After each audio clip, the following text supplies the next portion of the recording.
Okay, so this one is going to be more character creation related stuff, but it's unlike the last one, which was focused kind of like on focusing down your choices, making sure your characters are good at certain things. This one's more about just the characters themselves, like, you know, personality traits, all the stuff that you're going to be using when you're actually role-playing and speaking in character, who the character actually is. So, I was talking to a friend of mine that I'm playing in 2 different games with. The same person that plays that Goblin Paladin and the Human Warlock Mordia. That I don't think works very well. Goblin's great. Goblin's a little chaotic, but the thing is, we were talking, and she was mainly discussing how in 5e she feels like there's not a whole lot of like suggested character traits and like pointed questions that really get you thinking about your character. And yeah, in 5e there's not a lot of those.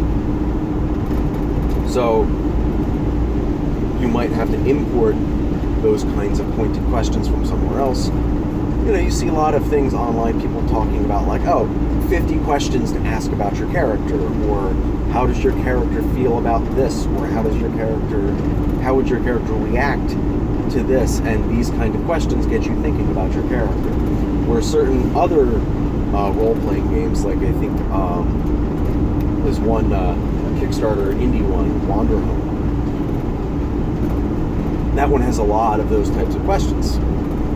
Like, most of your character creation is that stuff. There's like some stats and features, but Wanderhome is not like a combat game. I don't think there's any real combat rules, but like it's all just RP and who this character is. That's all it is. So I'm gonna take this one out because apparently this phone can't use the mic that's in my headset to do recordings, so it's just using my speaker or the phone mic. So I'm getting a new phone soon. But anyway, yeah. So like, those are two different things. Like, one game might have a lot of like pointed questions in the book and resources right there in character creation, where a game like 5e does not. And for me, I don't want to answer all those questions. Like, especially not right away. Like, for me, when I make a character, I start from some particular little idea, like, just, like I've talked about before, like, Silver Dragonborn Fighter, because reasons, he's a samurai. Okay, this, and a lot of the time I'll let a character gestate over a course of a few days, come up with different ideas, and leave blanks to fill in later. But I don't do, like, my character is not that characterized right off the bat when they're first made. So a lot of those things, like in Wanderhome, I'll try that game out at some point, and maybe my opinion will change. But as of right now, I don't want to answer all those questions right away, because for me, I have to play a character to really get to know them and figure out who they are. Like, I come up with some basic stuff and then fill it in as we go. Like, that's how. And for me, the small amount of prompts they give you in 5e, like the ideals, bonds, or the traits, ideals, bonds, and flaws prompts they give you, those are good enough for me. Maybe I would benefit from more pointed questions, maybe not.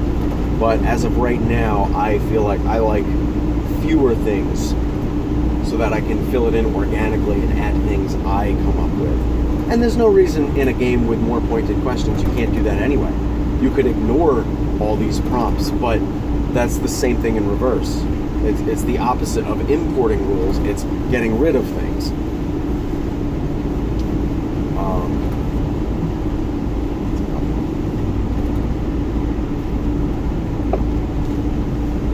But I think that's where me and this friend of mine differ in how we approach characters. Like, so far, all of her characters that I've played with, the two that I played with, they're very chaotic, because she's kind of goblinish in real life, I'll say. She's very chaotic and